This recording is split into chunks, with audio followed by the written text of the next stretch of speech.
Kita sama-sama tahu angka diabetes tipe 2 itu meningkat setiap tahun teman-teman. Ditambah kalau kita lihat 1 tahun ke belakang ketika pandemi, orang jadi lebih cenderung sering rebahan. Terus juga kalau misalnya mau sekolah atau mau kerja itu lebih banyak yang tinggal duduk aja di depan komputer. Terus juga untuk makanannya nih teman-teman kadang lebih suka yang manis-manis. Mungkin karena bilangnya, aduh aku stres gitu kan, aku butuh yang manis-manis. Itu juga nih teman-teman.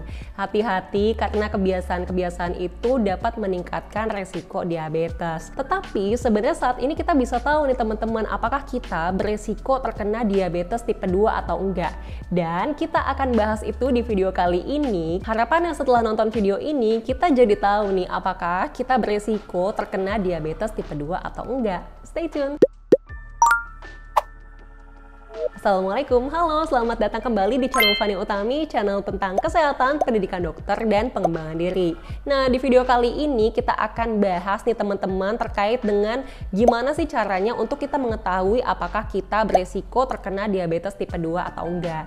Nanti ketika sudah selesai nih videonya, harapannya teman-teman jadi bisa tahu apakah teman-teman beresiko atau enggak. Dan untuk yang beresiko, teman-teman juga tahu harus melakukan apa. Jadi ini adalah sistem scoring nih teman-teman, nanti akan ada beberapa pertanyaan yang perlu teman-teman jawab langsung gitu ya. Akan ada poin-poinnya juga. Dan scoring ini adalah dari American Diabetes Association tahun 2021, di guideline-nya ada. Kalau teman-teman juga mau cek guideline-nya, aku udah taruh linknya di description box supaya teman-teman bisa belajar lebih lanjut. Tanpa berlama-lama langsung aja kita mulai ya teman-teman untuk assess bareng-bareng apakah kita beresiko terkena diabetes tipe 2 atau tidak. Ini ada 7 pertanyaan teman-teman. Pertanyaan yang pertama adalah berapa usia kamu? Nah, dijawab teman-teman. Jadi di sini ada kategorinya ya teman-teman. Kalau kita lihat, kalau kurang dari 40 tahun, nanti poinnya adalah 0. Dicatat teman-teman, kalau usianya 40 sampai 49 tahun, maka poinnya 1. Kalau 50 sampai 59 tahun, maka poinnya 2. Lalu kalau untuk usia 60 tahun ke atas, poinnya adalah 3. Nah, coba dicatat nih teman-teman kira-kira usianya berapa dan poinnya berapa. Pertanyaan yang kedua, apakah teman-teman laki-laki atau perempuan? Nah, di sini bisa dilihat teman-teman, untuk teman-teman yang laki-laki, maka di situ poinnya adalah 1,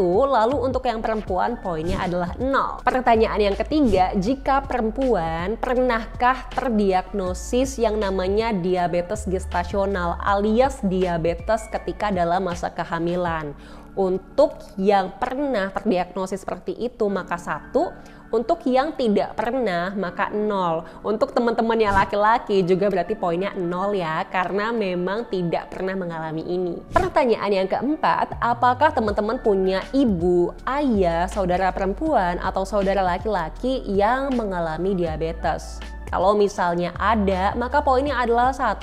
Lalu kalau misalnya tidak ada, maka poinnya adalah 0. Pertanyaan yang kelima adalah apakah teman-teman pernah didiagnosis oleh dokter memiliki tekanan darah tinggi atau hipertensi? Kalau misalnya pernah, maka poinnya 1. Kalau misalnya tidak pernah, maka poinnya 0. Tetapi kalau tidak yakin, maka ada baiknya periksa dulu supaya bisa jawab dengan valid pertanyaan nomor 5 ini teman-teman. Pertanyaan nomor 6, apakah teman-teman aktif secara fisik? Nah, ini teman-teman juga perlu jawab. Kalau iya, maka poinnya adalah 0. Kalau tidak, maka poinnya adalah 1 teman-teman. Jadi, kalau misalnya kita sehari-hari ini tidak aktif secara fisik, misalnya kita lebih banyak duduk atau kita lebih banyak rebahan, terus nggak pernah olahraga, misalnya jarang, berarti kan itu tidak aktif secara fisik. Nah, berarti nanti dipilihnya adalah no, adalah poin tidak, yaitu poinnya poin 1. Pertanyaan nomor 7, di sini teman-teman bisa lihat kategori berat badannya. Ini sebenarnya kalau dari American Diabetes Association satuannya berbeda ya. Satuannya kalau untuk tinggi menggunakan FIT, lalu untuk berat badan menggunakan LBS. Di situ teman-teman lihat nih kategori berat badan dan tinggi badan dari teman-teman itu masuknya ke poin yang mana. Karena di sini ada pilihannya.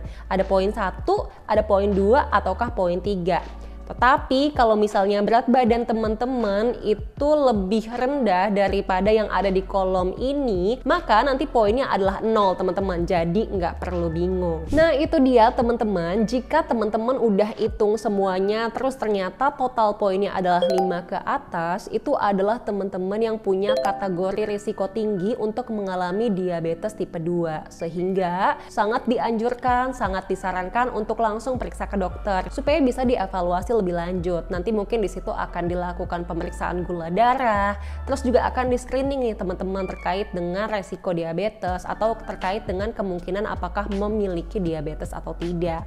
Dan untuk teman-teman yang skornya itu poinnya 4 ke bawah, maka memang tidak beresiko tinggi mengalami diabetes tipe 2, tetapi harus tetap dijaga ya pola hidupnya supaya lebih sehat lagi teman-teman. Kalau yang biasanya kurang aktif secara fisik, baiknya ditingkatkan aktivitas fisiknya. Lalu yang pilihan makanannya masih suka yang manis-manis, ada baiknya dikurangi teman-teman. Dan gak ada salahnya juga kalau misalnya teman-teman belum pernah cek sama sekali terkait dengan pemeriksaan gula darah di tubuh teman-teman, itu boleh juga dicek supaya bisa kita screening. Kita juga bisa lakukan medical check up secara berkala supaya kita bisa tahu kalau tubuh kita tuh betul-betul sehat, dan jika terjadi sesuatu yang mungkin tidak diinginkan, maka sudah bisa dideteksi sedini mungkin sebelum ada gejala atau sebelum penyakitnya berprogres. Nah, kenapa ini jadi sesuatu yang penting banget dan kenapa aku merasa penting untuk share ini? Karena diabetes tipe 2 ini adalah bisa dibilang silent killer.